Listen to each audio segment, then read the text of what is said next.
Salamat sa matahom o nindot kaayong mensahe sa awit mga kaigsunan. O napabay nakaandam o special number?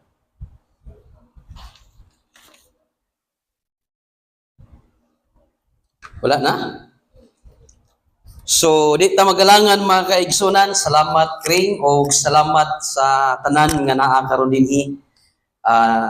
Kining prayer meeting is the most important nga activities sa church, but this is the neglected activities sa most of the Christians nga kining gitawag nato nga wala nagtan-aw kun unsa gyud ka importante mga kaigsunan ang gitawag nato prayer meeting. But karon nga gabi bisan o duty lang ta pero dili ni maoy makababag sa pagpamalandong nato sa pulong sa Ginoo. O gihayo ko ang tanan sa pagpanindog alang sa pag-pray. Palayo ko sa slide na ko Kring. Naada sa okay, James chapter 2 verse number 10. Ako lang basahon mga kaigsunan and sunda lamang sa inyong mga mata. Verse number 10. Kay bisan kinsa nga magabantay sa tibuok nga kasuguan, apan unya makasala siya sa usa ka bahin, magamalapason siya sa tanan.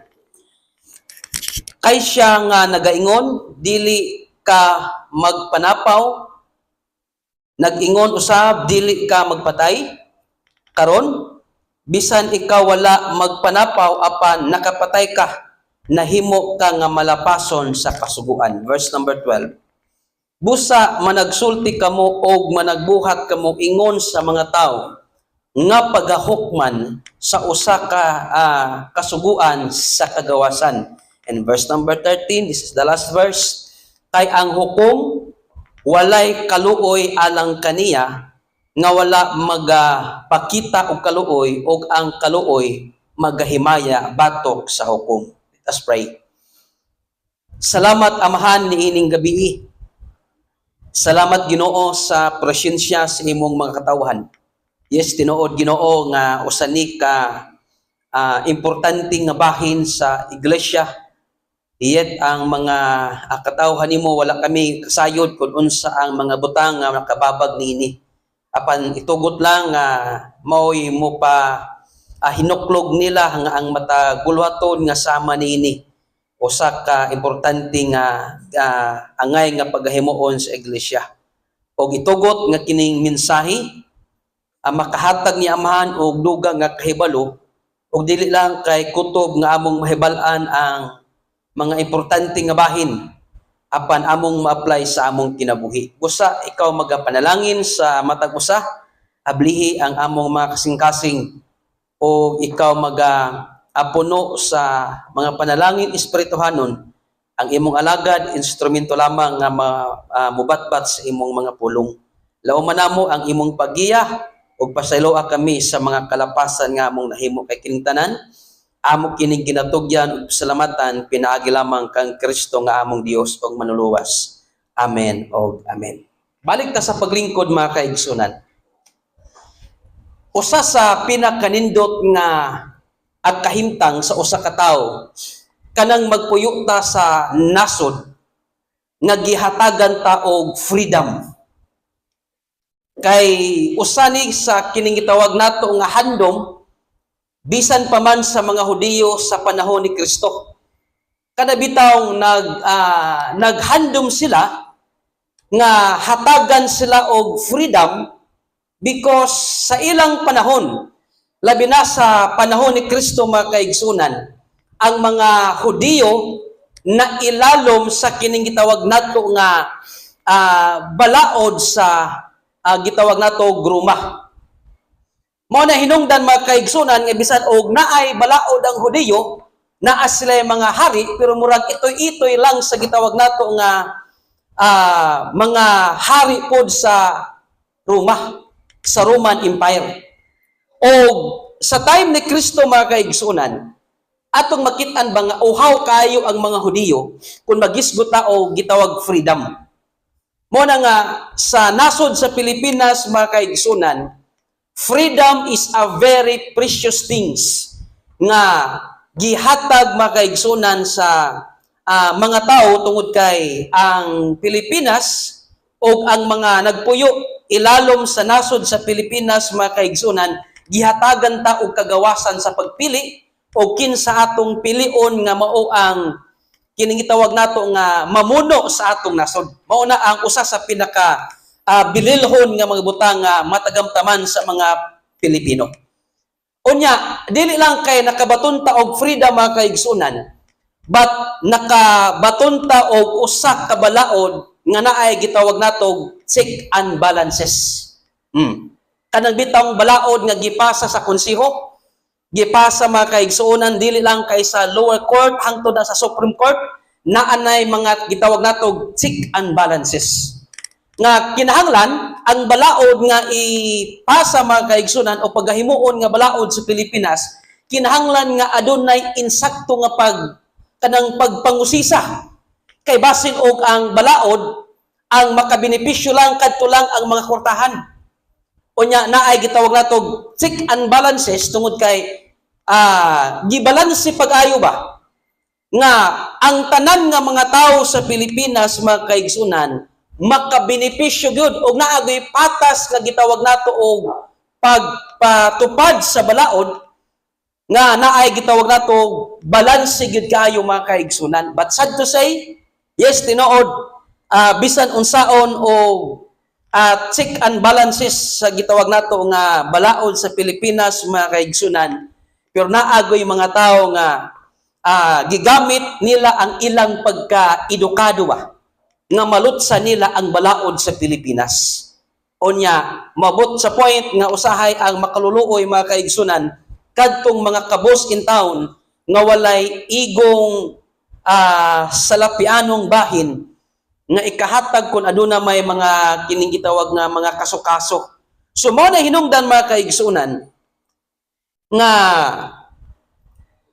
sa laing bahin kita usa sa mga nagpuyo sa Pilipinas nga kita pod usahay nakabenepisyo sa pagkamayo sa balaod sa Pilipinas mga kaigsunan. Now, sa time ni Jesus Christ, na ilalom ang mga Hudiyo sa gitawag natog Roman Empire. Unya, tungod ani mga kaigsunan, sa panahon nga natawo si Kristo, ang mga skriba, mga Farisiyo, naningkamot sila mga kaigsunan, nga masilutan si Kristo pinasikad sa balaod. Unya, nangitag yun sila og paagi nga si Kristo masilutan. Unya, makita nato ba nga tungod kay si Kristo nagdala siya og usa ka balansagon nga naa niya ang truth, naa niya ang tinuod, usa sa dili ganahan sa mga Parisiyo kanang pag-claim niya nga siya anak sa Dios. Mabito na nga sa panahon nga naghimo si Kristo mga kaigsunan og mga milagro na ilalo man mga kaigsunan sa gitawag Roman Empire. Unya, ilalom sa balaod sa Roman Empire mga kaigsunan. Kung mo claim ka nga ikaw Dios, dili na siya punishable by death. Apan ilalom sa balaod sa Hudiyo, kung naay usa ka tawo nga mo claim nga siya anak sa Dios sa ilang panahon o gitawag nato nagpakasama siya sa Dios, ilalom sa balaod sa mga Hudiyo, kinahanglan nang siyang silutan makaigsunan sa sumala sa balaod. Mo na hinungdan mga kaigsunan nga sa panahon nga gidala si Kristo dito kang Pilate ba. O yan nakita ni sa emperador mga kaigsunan nga si Kristo wa mo gisala. Gidala nila sa usa ka Roman emperor kang Pilate mga kaigsunan nga matod pa dito sa John chapter 18 verse number 31. Then said Pilate unto them, take ye him and judge him according to your law. Kay ilalom sa balaod sa Roma mga kaigsunan, ilalom sa balaod sa Roman Empire, di man panisabol sa kamatayo ng usa ka tawo nga muklim lang siya nga anak siya sa Dios. Mo nga matod pa ni Pilate mga kaigsunan, matod pa niya, take ye him and judge him according to your law. But the Jews therefore said unto him, it is not lawful for us to put any man to death. So din nato makitaan ba mga kaigsunan nga usahay makaana ta nga grabe ang ilang pagdagmal kang Kristo. Ang mga Farisiyo o mga eskriba mga kaigsunan, grabe ang ilang kainit sa ilang dugo may tungod sa atong Ginoong Hesukristo tungod kay. Yes, kung imong basahon ang John mga kaigsunan, diha man imo mabasa ang mismo si Kristo nag-ingon, I and my Father are one. Wala nga matod pa sa mga Hudiyo, dili kanamo batuon tungod sa mga nindot kayo nimo nga gipanhimo, apan batuon kanamo tungod kay nagpakadiyos ka nga tawo karaman unta. Pero abi ninyo mga kaigsunan, ang mga Farisiyo nangita gyud og paagi ba nga matrap nila si Kristo. Ano bitong masulod sa laang ba nga di na gyud siya pwede makaikyas.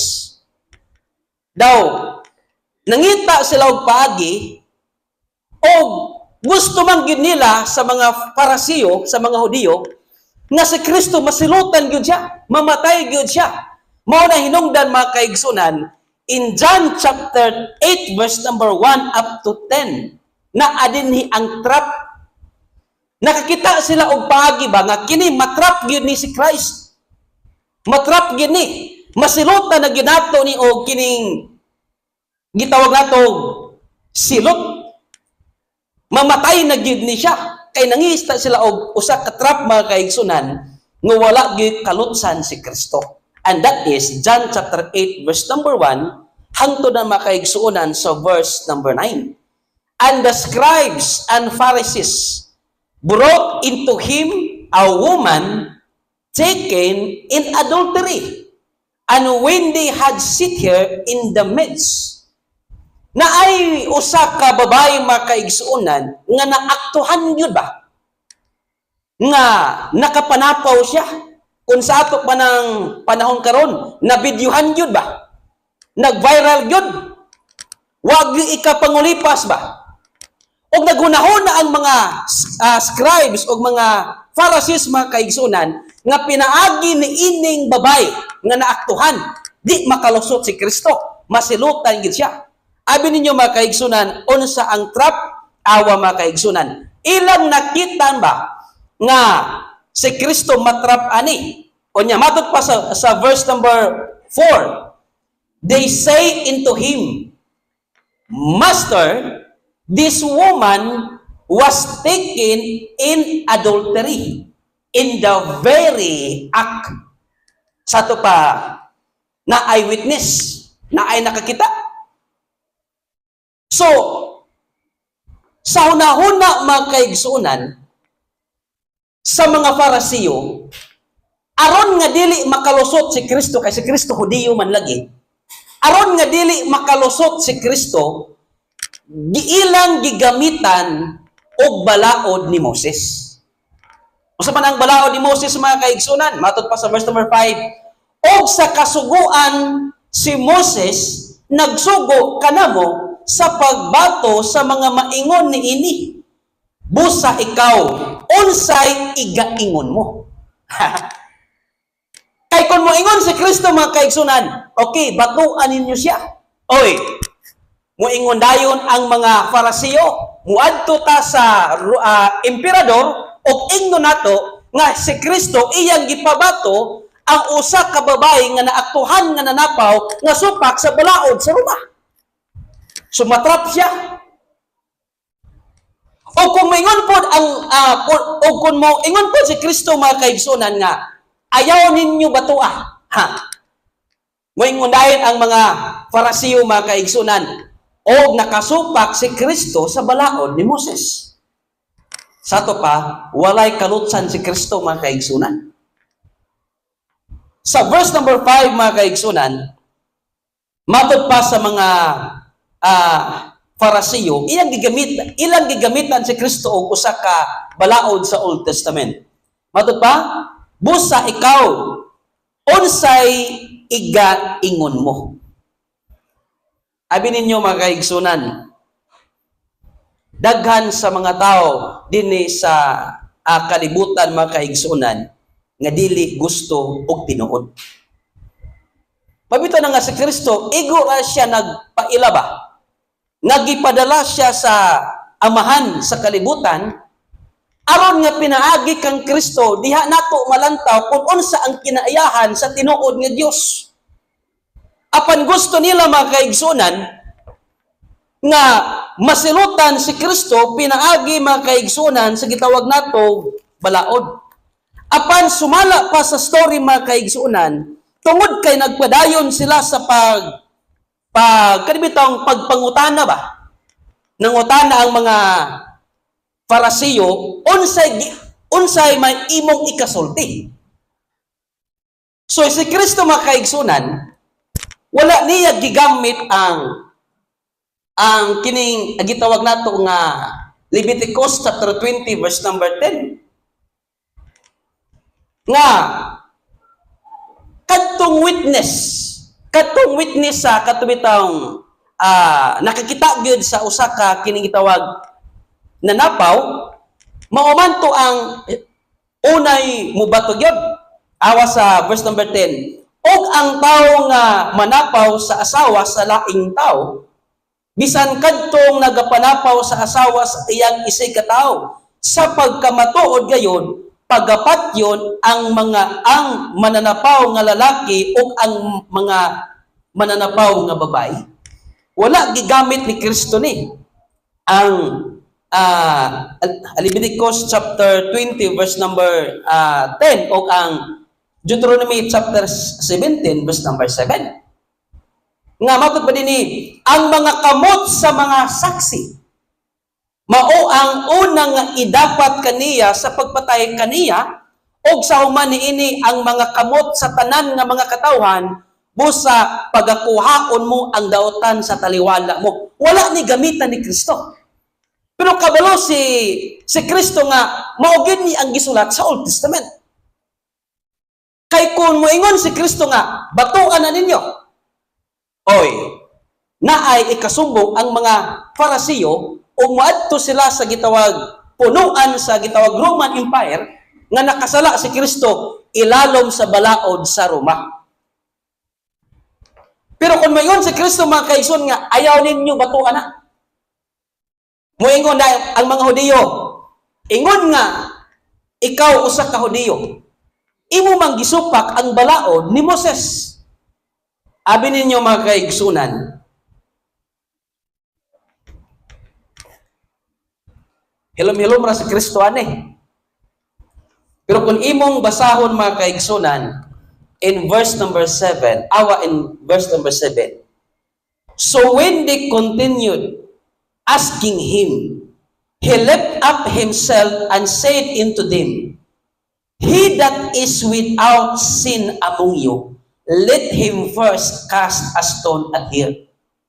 Gipangutan na ni Kristo ang mga skriba o mga Parasiyo mga kaigsunan, nagdulot sa kasing-kasing sa tao.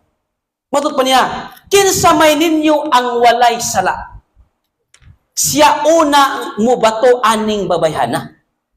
Abi ninyo mga kaigsunan, verse number 9, og sila nga nakadungog niini, og sa gibadlong sila sa ilang kaisipan. Kanibitong nakonsensya sila ba? Nanggula sila sa tinagsa, nga misugod sa mga tigulang hangtod sa katapusan, o gibiyaan nila si Jesus na lamang, o ang babay diin siya nagatindog sa taliwala. See? So abi sa mga Parasiyo mga kaigsunan nga masilutan na nila si Kristo. Pero tanawa mga kaigsunan, ang gihimo ni Kristo, gipangutana niya kadtong mga Parasiyo, kinsa may walay sala ninyo, kamo una nga mubato niining maong bayhana. Abi ninyo mga kaigsunan, kana di ang muhukom ta sa uban, kanang mo judge ta sa atong isig katawo ba? Wala dahil nato tanawa kung unsa pud kita sa atong kinabuhi. Kadang dali ta muhukom sa uban ba? Kadang dali bitaw ta makaingon nga di na na mapuslan. Abi ninyo mga kaigsunan, Romans chapter 3 verse number 23, for all have sinned. Ang tanan nakasala. Sa to pa, walay exempted ani mga kaigsunan, and come short of the glory of God. So kung atong tanawon ang atong kaugalingon mga kaigsunan ba, sa panahon nga kita makasasala di ay, wala di ay tay gitawag nato nga kanibitawng mga panghunahuna nga daotan sa atong isig katawo mga kaigsunan tungod kay atubangan sa Ginoo kitang tanan nakasala sa iyang atubangan mga kaigsunan. Mabito na kung imong basahon ang Galatians 6 verse number 1, brethren, if a man be overtaken in a fault, ye which are spiritual. So, diha sa iglesia mga kaigsunan, naagwi tayo mga kaigsunan nga mapakyas yun. Naagwi tayo mga kaigsunan nga kining gitawag nga maabtan og kaluyahon ba? Pero ang advice gikan sa Galatians 6 verse number 1, which are ye which are spiritual. So, dili dai pwede mga kaigsunan nga diha sa iglesia tanan ta bata diha kang Kristo. Ay kung tanan ta bata mga kaigsunan, kinsa may mudasig o kinsa may mo restore sa mga tao nga naa sa kaluyahon. Pero matod pa din mga kaigsunan, ye which are spiritual, restore such as one in the spirit of meekness, considering thyself, lest thou also be tempted. Di ay. So dili day ta pwede kanabitang magpagarpar mga kaigsunan, atong i-consider ang atong kaugalingon basin og kita usab di ay mapukad og matintal usab. Abi ninyo mga kaigsunan, usa sa akong experience ba? Sa panahon nga nag-eskwela ko seminary, first year pa seminary, murag okay lang. Murag ang dagan is something nga murag kanabitawng musabay lang sa flow. Hangtod niabot sa point makaigsunan ba nga kanabitawng matubuan ang kag sungay. Nga usahay ang mga teacher ug ang mga maestro dili naman usahay na respetuon. Nagwilga mi mga kaigsunan. Wilgahan na mo ang director dito sa Cebu. During sa iyang klase, nanggawas mi. Nadto mi sa usa ka pastor mga kaigsunan nga uyon-uyon pod sa among gusto kay against pod sa director mga kaigsunan. Dito binag-ihaw, nagsugba dito. Nanawag dayon ang director, naman mo, magklase man ta. Anak tong usa ka badungon pod nga estudyante, pastor, pagklase dihag imuha. Imagine na mga kaigsunan, estudyante pa, gahi ng ulo. Hangtod niabot sa point mga kaigsunan, kini ang kinabuhi mga kaigsunan. Usay makatuo ko sa kanta bitaw ni Freddy Aguilar. Ang buhay is murag gulong. Minsan naa sa taas, minsan po naa sa ubos. So nakit-an na sa Ginoo mga kaigsunan. Iyan ang nakit-an ba? Nga dili gyud pwede, dili maayo sa usa pa lang ka estudyante nga murag taas na kayo ang panglantaw sa iyang kaugalingon. Hinungdan mga kaigsunan, niabot bitaw na sa point nga muraog natintal sa mga kalibutanon nga magbutang. Hangtod mga kaigsunan nga kadtong pastor nga among giwilgahan, niabot gid sa point mga kaigsunan nga didto ra pud ko nangayo og tabang unsaon ang kinabuhi nga mahimong manindog. Kay abi ninyo mga kaigsunan, dili gid ay ta makaingon sa atong kaugalingon nga ako na ni tanan. Mabot gid ang panahon mga kaigsunan nga paninglan kas Ginoo. Mabot ang panahon ba, makaigsunan nga, muha ng Ginoo nga, magbantay ka? Kay dili tanan panahon imuha, tinuod gid ang pulong sa Ginoo makaigsunan, nga kung ang usa ka igsuon maabtan sa kaluyahon, kitang mga spiritual, kita dapat ang mo restore ana makaigsunan. Unya abi ninyo makaigsunan, sa panahon nga murag na higmatami mga estudyante ba, pagka fourth year na namo, dito na namo masabtan ang tanan. Grabe, gikan pa sa first year hangtod sa third year, grabe ang away sa mga pastors dito. Malipay gud mi makaigsunan, may na lang sa usa ka bulan makaklase mi kaisa for almost 2 years. Sige ra migdulag basketball. And then sa pagka fourth year na ako makaigsunan, dito na ako na-realize ba, dili mao. Kay ang Dios makaigsunan, kung unsa ang atong ipugas, waan ni gyud ta. Kung sa unang panahon, atong pakitaan ang pastor sa gitawag nato nga mga bisyo, luoy kay si Pastor Maximino sa unay, pakitaan panamo sa Asos Sigarilyo, pakitaan panamo nga nagbidyo kini. Pero kining mamastor ta makaigsunan, kanang grabe na imong winalihay ba? Unya paggawas sa imong giwalihan, suyop-suyop nag sigarilyo sa gawas, sakit man day ang kasing-kasing no.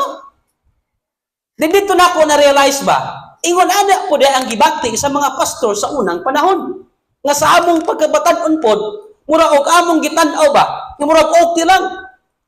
Igsoon, abi ninyo, moabot day ang panahon ba, nga ang mga butang nga atong gihimo kaniadto, moabot ang panahon nga atong mabati kung unsa pud ang gibati sa mga alagad sa Ginoo sa kadtong panahon mga kaigsunan nga ato pa silang gipakitaan og dili maayong kinabuhi.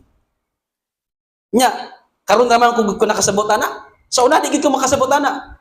Kung unsa ang bation sa alagad sa Ginoo ba nga ini human nimo gwali, grabe na imong winaliyay, grabe na imong sagit-sagit sa palpit pagkahuman, bulhutan ra kag Delta o champion nga sigarilyo, human sa simba. Ana ako nga, okay, maamani akong kinabuhi kanito. Maamani akong gitawag na lifestyle na ako sa una. Ingon ani de ang gabation sa alagad sa Ginoo. But later on tingali, mas masabtan ra na sa mga uban nga mga members, katong ilang na makita nato usay pastor nga magtagay-tagay sila. Kung mamastor to sila, pastor, pohon. Mahibalan nila kung unsa giday ang bation sa alagad sa Ginoo nga. Kanibitong, pakitaan ka og mga butang makaigsunan nga di gyud maayo at ubangan sa Ginoo.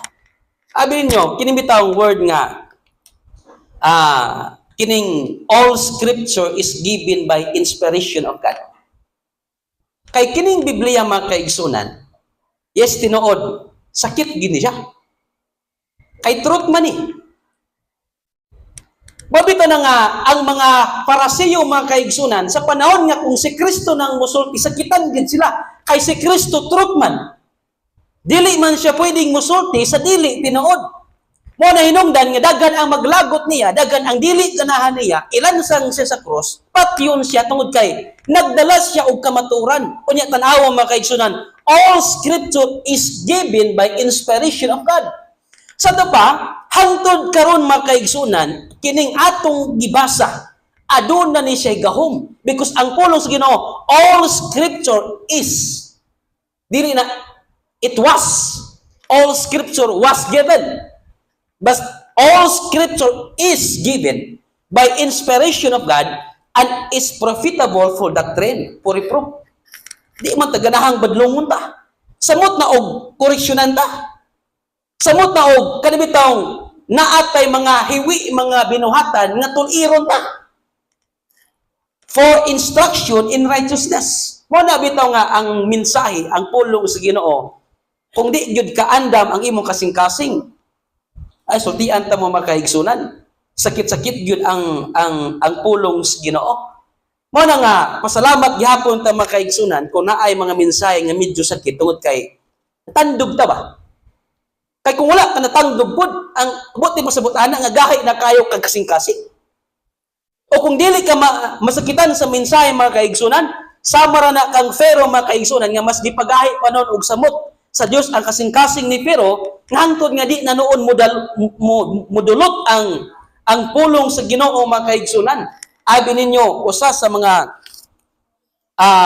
hinungdan mga kaigsunan ngano daghan sa mga Kristohanon nga mobiya sa pag-alagad sa Ginoo tungod kay unas tanan sakitan sila sa mga mensahe nato. Pero wala ata katunga sa Bible Baptist kung isog ang mga missionary Baptist, ang Bible Baptist kay isog yun po. Pero abi ninyo, ang nakanindot ba? Sa panahon nga ang babae bitaw o si Kristo, sila na lang nabiling duha. Abi ninyo mga kaigsunan, matod pa ni Christ, ahaman sila. Matod pa sa babae, she said, "No man, Lord." And Jesus said unto her, "Neither do I condemn thee, go and sin no more." Pag-ingon bitaw ni Kristo mga kaigsunan, sa mga Hudiyo, Parasiyo, kinsa to ninyo ang walay sala, mao ang unang mubato aning bayhana. Dapat si Kristo, dapat ang ibato ato. Ayaw mo to isa sala. Kabantay mo? Matod pa ni Kristo, kinsa may ninyo yung walay sala. Pero matod pa ni Kristo, sa babae, bisan ako, babae, wala ko'y sala. Pero dili taka pagahukman. Pero na ay kondisyon si Kristo mga kaigsunan. Neither do I condemn thee, go and sin no more. Abi ninyo mga kaigsunan, yes, tinood, gipasaylo na tas Ginoo. Iyan ang gihinuan ang atong mga sala mga kaigsunan. Pero dili nato himuon ba nga ang gitawag nato nga ang grasya nga atong natagamtaman karon mao ang atong himuon nga lisensya nga dapat tamuhimog sala. Unsa gingon mga kaigsunan? Romans chapter 6 verse number 1, what shall we say then? Shall we continue in sin that grace may abound? Kung pag-ingon sa Ginoo nga, okay, sa babae nga, okay, lakaw dito, dili kumuhukom nimo, go and sin no more. Igsoon, bisan kita sa makasasala, pag kita si Kristo namatay, alang kanato. But in verse number 2, God forbid. How shall we that are dead to sin live any longer therein? Abi ninyo mga kaigsunan, dili nato himuon bitaw nga tungod kay nailalom ta sa grasya nga dapat ta magpakasala na hinuon tungod kay naabitaw ang Dios. Mupasaylo bitaw, pero matud pa sa verse number 2, God forbid. Di na mahitabo. How shall we that are dead to sin live any longer therein? So malang, buti ba sa butana? Kung kita gipasaylo na sa Dios, kita gitubos na makaigsunan, gitubos na ni Kristo makaigsunan, dili ta pwedeng magpakasala nga ang sala mo na ang dulumtanan sa Dios makaigsunan. Then matod pa sa verse number 4, therefore, nana po therefore, we are buried with Him by baptism into death, that like as Christ was raised up from the dead, by the glory of the Father, even so, we also should walk in newness of life. Mo na hinungdan makaigsunan ba? Nga, kung kita nahimong Kristohanon, dili ta pwedeng magkinabuhi na noon sa sala. Tungod kay gika aligot-gutan naman na as Ginoo, gihit naman niya ang sala, kinahanglan ato ng likayan ang sala, pero matud pa niya din mga kaigsunan. Even so, we also should walk in newness of life. Kay ang kabaguhan sa kinabuhi mga kaigsunan, mauna ang makahatag og kahimayaan sa atong langit nun nga amahan. Hinungdan mga kaigsunan, verse number Romans 14 verse number 10. Apan ikaw nganong nagahukom ka sa imong igsuon, kung ikaw usab nganong nagatamay ka sa imong igsuon, kay kitang tanan muatubang sa hukmanan sa Dios. Verse number 11, kay nasulat na maingon nga buhi ako, nagaingon ang Ginoo kanako, mga piko ang tanan tuhod ug ang tanan dila magasugid sa Dios. And last verse, verse number 12, sa ingon ni Ana, ang tagsa-tagsa kanato magahatag og husay sa iyang kagalingon ngadto sa Dios. Sa ingon ni Ana, ang tagsa-tagsa kanato magahatag og husay sa iyang kagalingon ngadto sa Dios. Kinibitaw ang panimbahon nga Friday. Saya mga pastor makaingon nga, sugi, kasi kaya ang ilang gihimo no. Nya karon atol ra ba sa pista sa Claver, James Reid, muadto ra ba dito?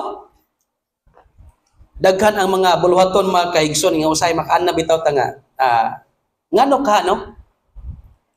Unya ang rason sa uban busy, ang rason sa uban gihilantan, ang rason sa uban nagsakit, daghan og mga rason mga kaigsunan. Grabe ninyo mga kaigsunan. Mabot ang panahon nga muatubang taba ang tagsa-tagsa kanato og magahatag og husay sa iyang kagalingon ngadto sa Dios. Mao na nga mag-amping ta mga kaigsunan. Amping nga nato ang atong kinabuhing Kristohanon ba, nga di ta maulawan inigbalik unya sa atong Ginoong Hesus-Kristo. Mao na nga tungod kay gipasaylo na ta ni Kristo mga kaigsunan, atong himuon ang usa sa kinabuhi nga makapalipay sa atong langit nun nga amahan. Mao na nga atong ikinabuhi ang kinabuhi nga sama kang Kristo mga kaigsunan, og dili nato abusuhan ang kagawasan nga gihatag ni Kristo sa tanan ng mga Kristohanon. Mao na nga karon nga gabi mga kaigsunan, usa sa mga reminders alang nato gikan sa pulong sa Ginoo nga bisan si Kristo wala mo gito sa sala, pero matod pa niya, bisan ako dili ko muhukom nimo, pero matod pa lakaw ka og ayaw na pagpakasala. Mao na nga sa atong kinabuhi mga kaigsunan, sa panahon nga giluwas ta ni Kristo, sa panahon nga nakaangkon ta sa kaluwasan, kinahanglan nga atong ma-realize ba nga dili nato himuon nga lisensya ang grasya nga atong nadawat nga kita muhimo pa og daghan nga mga kasalanan. Mao na nga sa uban maingon nga, pastor naluya ko karon. Okay ra kung naluya nga dili makita sa bidyukihan. Okay ra kung naluya nga dili makitaan sa sa diskuhan. Naluya tuod sa pag-alagad pero dasig kayo sa kalibutan. Di ba? So apil pag-search, matsudans, pakaulaw ra magkastawanon. Dalaygon o gamahanan nga Dios, Ginoo, salamat sa imong pagkamay. Salamat Ginoo sa mga pahinumdom nimo alang kanamo. Salamat amahan nining maong gabi. Kahimo kami sa usa ka dako nga pagpasalamat, dili lang kay kutob nga among isangkat ang among mga alampuanan. Pagpasalamat tungod sa imong pagkamayo sa among kinabuhi. Ug salamat sa mga kaigsunan nga niya karon dinhi. Bisan sa kabisi ug sa mga butang Ginoo nga angay namo nga pagabuhaton apan among gihatagan gyud og panahon nga makadungog kami sa mga mensahe ug pagpahinumdom ng among kinabuhi amahan sa panahon nga nakaangkon kami sa kaluwasan. Gihinluan ni Kristo ang among sala nga mao hinungdan nga kami masilutan apan itugot nga ang among kinabuhi magkinabuhi ni nga aduna gyud kabag-uhan ug ang kabag-uhan maghatag og kahimayaan sa imong atubangan. Busa itugot pinaagi ni ining mensahe, magpa-remind ni kanamo nga maglikay mi sa tanang matang sa daotan aron ang among kinabuhi mahimo nga mabalaan hangtod sa pagbalik sa among Ginoong Hesus-Kristo. Kining tanan among kining ginatugang pasalamatan, pinaagi lamang kang Kristo nga among Dios ug manuluwas. Amen o amen.